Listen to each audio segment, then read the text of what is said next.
Shalom, perkenalkan nama saya Elpador Sembiri atau dipanggil sebagai Polikarpos. Ya, pada hari ini saya akan membahas satu topik tentang satu tokoh yang sering kita dengar.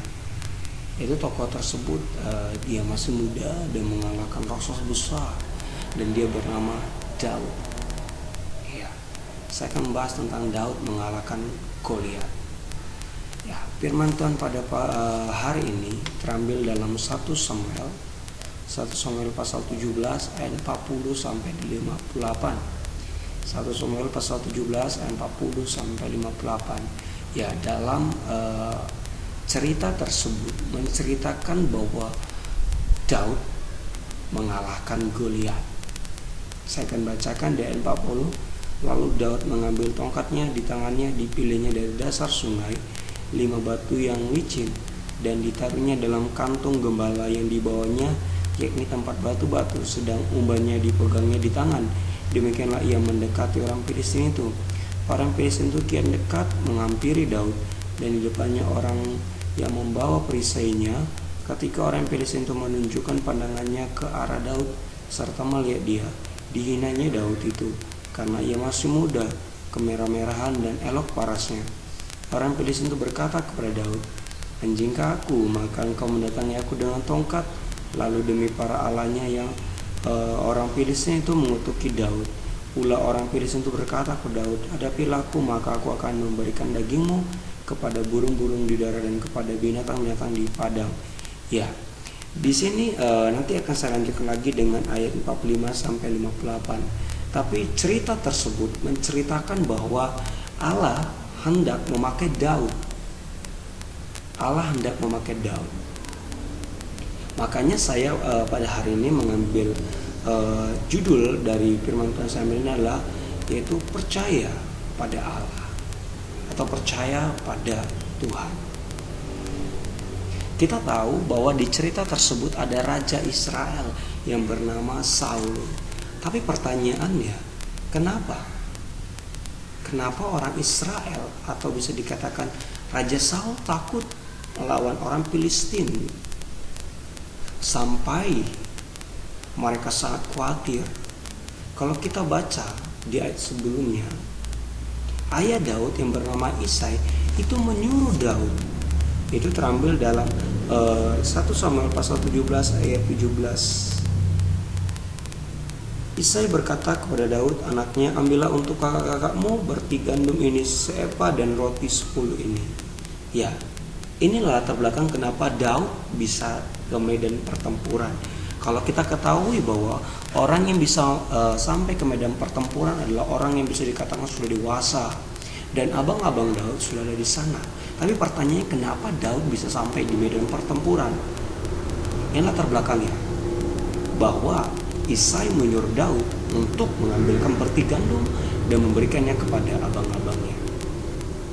Ketika sampai Daud ke medan pertempuran, atau bisa dikatakan kepada orang-orang kumpulan orang Israel dan juga kepada Raja Saul, terlihat bahwa orang Israel tidak bisa mengalahkan Goliat. Akhirnya Daud memberanikan diri karena dia percaya kepada Allah. Dia hanya seorang gembala, tapi dia memiliki hal yang menarik. Dalam dia mengembalakan dombanya, dia percaya Allah selalu menyertai dia di padang gurun sehingga dia selalu aman. Maka jika dia selalu aman dalam padang gurun, bagaimana? Untuk hal itu pasti Daud mengetahui bahwa Allah telah bersama dia. Seperti itu. Bahkan kita ketahui juga kan, kenapa Saul dan orang Israel takut mengalahkan orang Filistin dan Goliat, karena mereka telah melupakan Tuhan. Kalau seandainya saja Saul mengingat bahwa Tuhan bekerja, mereka akan menang. Seperti itu persoalannya. Dan di sini juga bahwa kita ketahui bahwa Allah sedang membentuk Daud menjadi pengganti dari Saul.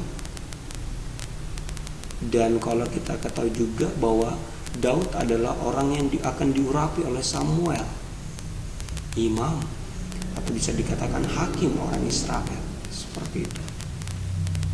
Jadi ada 3 hal ciri-ciri Daud percaya kepada Tuhan. Ada tiga hal Daud percaya kepada Tuhan dari ciri-ciri hidupnya.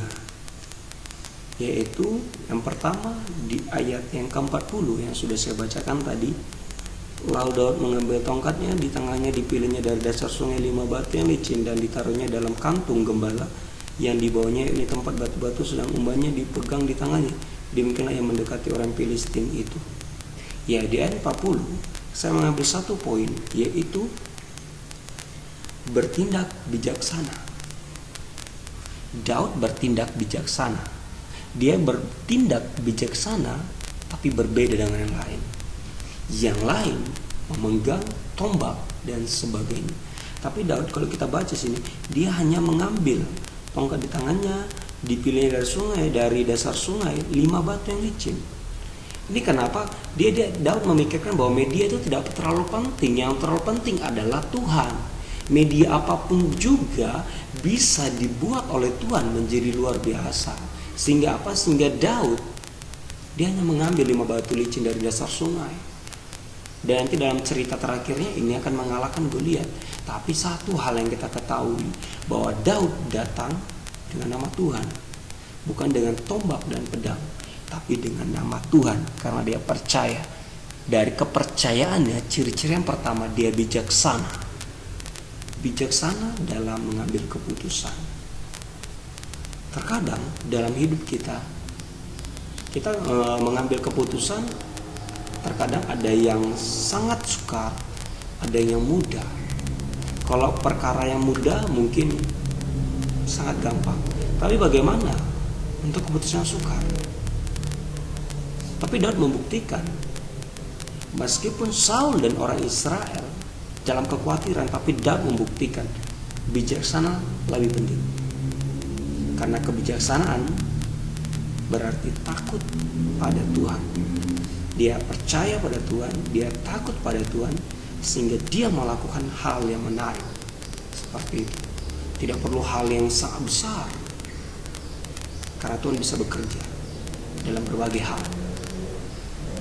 Jadi yang pertama tadi adalah bertindak bijaksana. Saya mengambil satu contoh. Kenapa sih harus Daud yang muda yang dipilih? Contoh saya gini, kita bayangkan ada handphone. Satu handphone keluaran terbaru yang layar sentuh, yang mungkin mereknya tidak terlalu terkenal. Yang kedua, handphone yang sudah sangat jadul, tidak mungkin ada senternya, tapi kalau dibanting pun masih hidup. Mungkin perkaranya kita menganggap remeh. Yang kedua tadi mungkin sudah sangat jadul, tapi kalau untuk bisa dikatakan kekuatannya lebih hebat yang nomor 2. Karena apa? Karena bukan yang dilihat yang dipilih.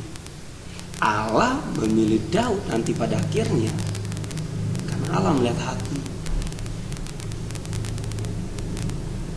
Bahkan Samuel pun ketika ingin mengurapi abang-abang Daud, Allah bilang tidak. Karena apa? Allah memikirkan hal yang terbaik dalam kehidupan kita. Jadi yang pertama tadi adalah bertindak bijaksana. Dan kita percayai bahwa Daud juga memikirkan bahwa setiap langkahnya Tuhan bersama dengan dia. Seperti lagu, tiap langkahku diatur oleh Tuhan, dan tangan kasih-Nya membimbingku di tengah gelombang dunia menakutkan. Hatiku tetap tenang teguh, setiap langkahku ku tahu Tuhan yang pimpin. Setiap langkah kita Tuhan memimpin. Jadi mari percaya, bijaksanalah. Yang kedua, tindakan Daud percaya kepada Tuhan. Dari ciri-ciri yang pertama adalah bertindak bijaksana. Yang kedua di ayat 45 dan 47 saya akan bacakan. Tetapi Daud berkata kepada orang Filistin itu, engkau mendatangi aku dengan pedang dan tombak dan lembing, tapi aku mendatangi engkau dengan nama Tuhan semesta alam segala barisan Israel yang kau tantang itu, dan supaya segenap jemaat ini tahu bahwa Tuhan menyelamatkan bukan dengan pedang dan bukan dengan lembing, sebab di tangan Tuhanlah pertempuran, dan Ia pun menyerahkan kamu ke dalam tangan kami. Yang pertama tadi adalah bertindak bijaksana, yang kedua adalah mengandalkan Tuhan. Ketika kita percaya pada Tuhan, yang pertama adalah bertindak bijaksana, yang kedua adalah mengandalkan Tuhan. Daud mengandalkan Tuhan, bahkan dia berkata dalam ayat 45 atau ayat 47, supaya segenap jemaat ini tahu bahwa Tuhan menyelamatkan bukan dengan pedang dan bukan dengan lembing. Bukan dengan pedang dan lembing Tuhan menyelamatkan orang Israel. Maka yang kedua adalah mengandalkan Tuhan. Yang pertama tadi bersifat bijaksana, yang kedua mengandalkan Tuhan. Ini hal yang menarik yang Daud tunjukkan kepada setiap para pembaca. Seperti itu. Mengandalkan Tuhan artinya percaya dan berseru penuh. Ketika kita mengandalkan sesuatu hal pada seseorang, kita harus percaya bahwa dia bisa. Seperti itu. Ada dua cara untuk mengandalkan Tuhan. Yang pertama adalah hati kita harus kuat dan teguh. Dalam Yosua pasal 1 ayat 6, 7, 9, dan 18 ada 4 kali dituliskan jangan, atau bisa dikatakan dituliskan adalah kita harus kuat dan teguh. Dan cara yang kedua di Bilangan pasal 14 ayat 27, di situ juga ditekankan jangan bersungut-sungut seperti bangsa Israel kepada Tuhan. Terkadang kita mungkin bersungut-sungut, tapi ingat, yang pertama tadi bertindak bijaksana, yang kedua adalah mengandalkan Tuhan. Kita tidak boleh bersungut-sungut. Kita harus percaya, mengandalkan Tuhan, berseru selalu. Jadi kita harus melakukan sama seperti ikon ini. Ini merupakan gambaran tentang penyaliban Kristus. Tapi orang-orang yang melihat di atas adalah orang yang percaya pada Kristus. Kita pun harus seperti itu. Harus mengandalkan Tuhan. Jangan bersungut-sungut. Lalu yang ketiga, itu di ayat yang ke-49 sampai 51. Saya akan bacakan.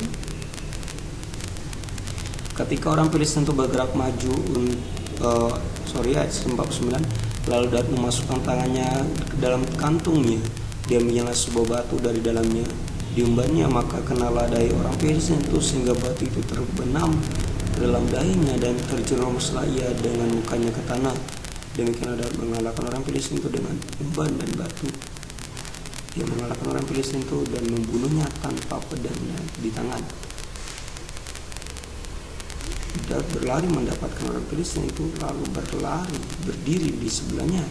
Dia menyala pedang dinusnya dari sarungnya lalu menghabisi dia. Dipancungnya kepalanya dengan pedang itu. Ketika orang-orang Filistin melihat bahwa kepala mereka telah mati, maka larilah mereka.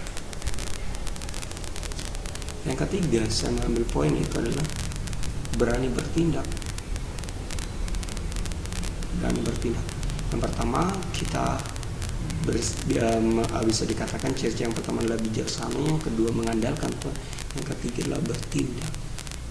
Kita harus berani bertindak. Daud berani bertindak ketika dia sudah bijaksana, ketika dia sudah mengandalkan Tuhan, dia harus melakukan itu. Dengan apa? Menghadapi di depannya dan bahkan melempar batu itu melalui umbannya dan masuk itu ke dahi Goliat dan terjerumuslah Goliat sampai ke tanah dan akhirnya mati. Jadi marilah kita lakukan 3 hal ini: bertindak bijaksana, mengandalkan Tuhan, dan berani bertindak dalam Tuhan. Kita gak boleh ragu, dan kita harus selalu percaya kepada Tuhan. Berani bertindak harus memiliki komitmen yang jelas. Jangan setengah-setengah. Harus percaya dan yakin kepada Tuhan. Sama seperti kalau kita pernah baca tentang kisah Rut dan Naomi. Rut sangat percaya pada mertuanya itu Naomi. Kemanapun Naomi pergi, Rut ikut. Allahnya Naomi adalah Allahnya Rut. Rut mempercayai dan dia bertindak. Maka marilah kita melakukan 3 hal ini. Dan kita harus percaya, sama seperti lagu. Hatiku percaya, hatiku percaya. Hati kita harus percaya selalu pada Tuhan. Kesimpulannya adalah lakukanlah segala sesuatu yang 3 hal tadi. Bertindak bijaksana, mengandalkan Tuhan dan berani bertindak dalam kehidupan kita, dan kita harus memiliki kepercayaan yang sejati kepada Tuhan agar hidup kita dipulihkan di dalam Tuhan. Demikianlah renungan pada hari ini yang saya sampaikan. Jika ada salah kata, saya minta maaf. Saya dari Medan dengan nama Polikarpos Elpador Milala, dan saya menyampaikan ini di ruangan kelas.